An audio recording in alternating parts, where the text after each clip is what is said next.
These are not three separate devices.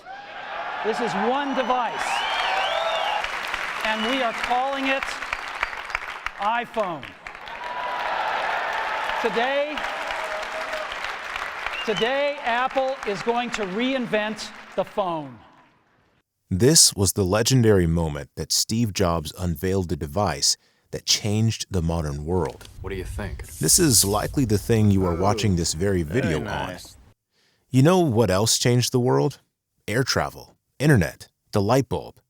You know what else is changing the world as we know it? AI. Self-driving cars, advanced robotics, the blockchain, hydroponics, microchips, 3D printing, genetic modifications, ultra-speed transportation. Recently, a project was proposed to connect a train from New York to London in under 1 hour. It took Lewis and Clark over a year and a half just to cross the US.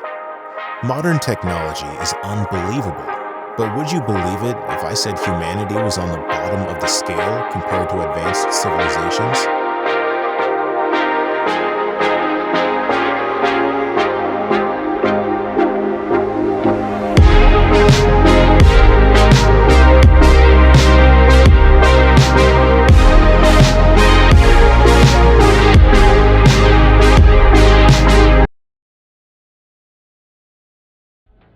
The way we will be addressing the advancement of civilizations like humanity is with the Kardashev scale.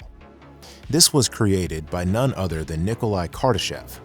Made in 1964, Kardashev created this scale amidst his research of extraterrestrial life. Even though he meant for this to be used in reference to aliens, it can very well be applied to life on Earth. Type 1. The first stage of Kardashev's scale. Out of all these, Type 1 is the least advanced.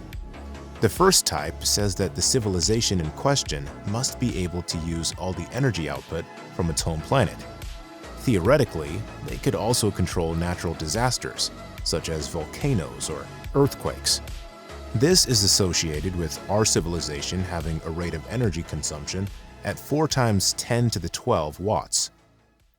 The second type of civilization, being in the middle, says that the civilization in question must be able to harness the power of their planet's star, that being 4 times 10 to the 26 watts.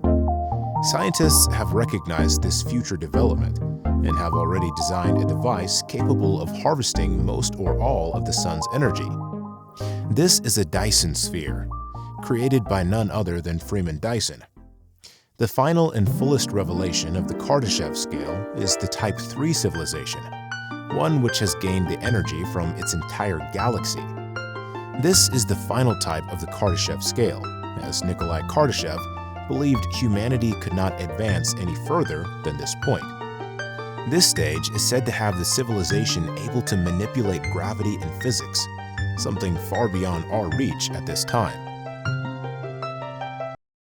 Now, these are the 3 ways Nikolai Kardashev ranked civilizations via their power consumption.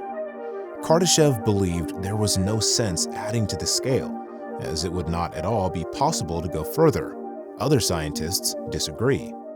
They took the liberty of adding a Type 0, 4, and 5. Type 0 is simple. It is a civilization that gets their raw materials and energy from crude organic-based sources. Here is the reason Kardashev believed in not adding a 4th and 5th level to the scale. A Type 4 civilization needs to have access to the energy from the entire universe, and a Type 5 civilization needs to have access to the energy from the entire multiverse.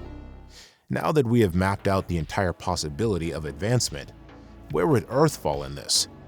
As of right now, we sit at a whopping 0.73 on the Kardashev scale.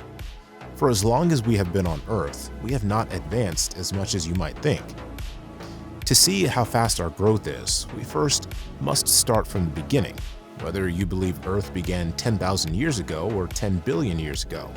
We know humanity has only been around for so long, but in the last 100 years, our civilization has gone from a 0.58 on the scale to a modern 0.73. This is a massive gap for only 100 years, which just proves we are moving faster and faster toward becoming Type 1 in the future. But the real question is, how long will it take us to reach a Type 1 civilization, or even Type 2 or 3? Lots of sources claim we could become a Type 1 in only 100 years, but others claim it would take a millennia. To put it simply, humanity is advancing fast. It's not happening in the next few years, but I also doubt it will take a millennia simply to obtain the 0.27 more on the scale to reach Type 1. Chances are we will also snowball upon becoming more advanced, like how humanity jumped up 0.15 in the last century. But here we are, the final question. How far really will we advance? We need to take into account the levels of the scale. It isn't really realistic to assume humanity can conquer the multiverse, let alone if there even is one. We also aren't manipulating gravity or the laws of physics. At the end of the day, we've got a few billion years till we are gone. I'm sure we will make them count.